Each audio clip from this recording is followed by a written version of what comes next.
Howdy, everybody. Welcome to a brief introduction to Chapter 1 from the textbook. I just want to provide a little basic information for each one of these chapters as we go along. So I'll give you probably, a couple to 5-minute video introducing every chapter. And then when we're done and I read all your forum posts, reactions, responses, so on and so forth, I'll just make sure that we hit all the high points that we truly needed to. Hi, that's Matthew, by the way. Hi, Matthew. Hi. He's my second oldest, but my youngest son. The quiz will be later. But anyways, I just wanted to go through again a brief introduction of the first chapter, an introduction to sociology. Ultimately begins on page 6 of your textbook and goes through page 20. It's 15 pages of reading. I know, in one night, in one sitting, it can be done. And it's not that bad. Just as a simple reference, right here, you can look it up. It's called American Grace. Granted, I had a week to read it. If you can't tell how thick it is, it's just 700 and some odd pages. So if you go to grad school, this is the kind of stuff you can be getting ready to read. In this, I do ask for about 15 pages per chapter, 15 to 20 maybe, and then we'll be going on from there. And again, these are purely highlights. You take from it whatever you want. Hopefully it's just a brief introduction to the chapter. First and foremost, key terms. You'll notice that as you go through this book, key terms are bolded. Most of them are then defined at the end of the chapter. So if you have a quick question about, what is anti-positivism? That's a word that you're going to come up in the first chapter here. You can go to page 21 where the key terms begins and start looking at that.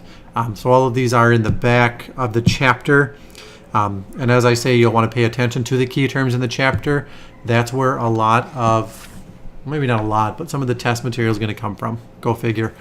We're going to have to know key terms. What's going on, what's important. Macro, micro, you'll need to know the difference for those.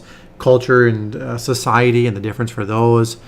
So just pay attention to those key terms. Take notes on them. Do whatever you need to do to make sure that you have a good understanding of the key terms as they're presented in the book, because that's what I'll be asking you for. Continuing on, you'll also want to know from this first chapter key individuals. That part begins about page 10, the history of sociology. Starts with Auguste Comte. And actually, when I was in Paris 5 years ago? 4 or 5 years ago, yeah. But Auguste Comte actually has a statue over there, and so I have a picture of it and everything else like that. But he is one of the founding fathers, I guess, for lack of a better term, of sociology. You'll want to know him, read up on him a little bit. You'll also get into Marx, Durkheim, Weber, Simmel, Spencer, George Herbert Mead. These are all names that are quickly dropped, and yet they all, are very important. Weber, what we probably most know him for, is The Protestant Ethic and the Spirit of Capitalism. Pretty good book. I'll have to read it this year for my class, but just know that it's there. Continuing on, here's a book on Simmel and one of the theories that he wrote. Here's a Marx reader. There's a lot of Marx. So there are books for each and every one of these people. I'm waiting on my Durkheim book and others. So know that the couple paragraphs that you're going to get, truly bare minimum for so many of these people. Very basic understanding of who they were, what they thought, what they taught, and everything else like that. So know your key individuals.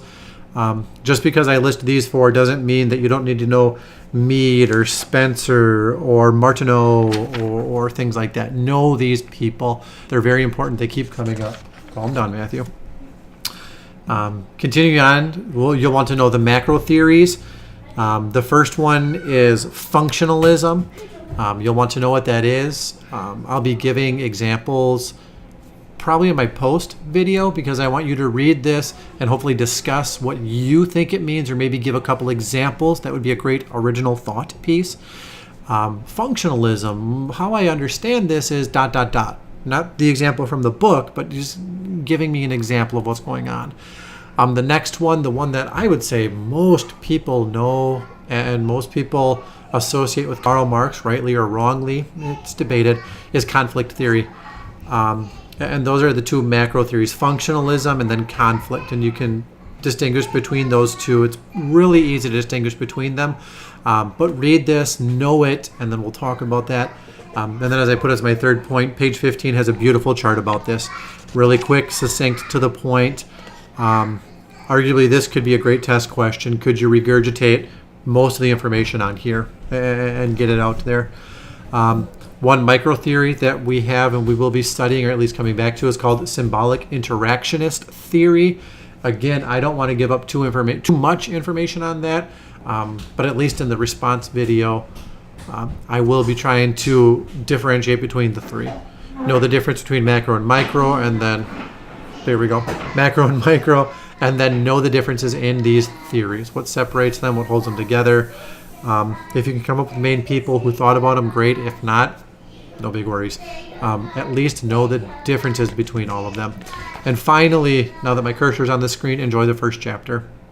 It's a very brief introduction to sociology, to really why the world looks at it the way that it does.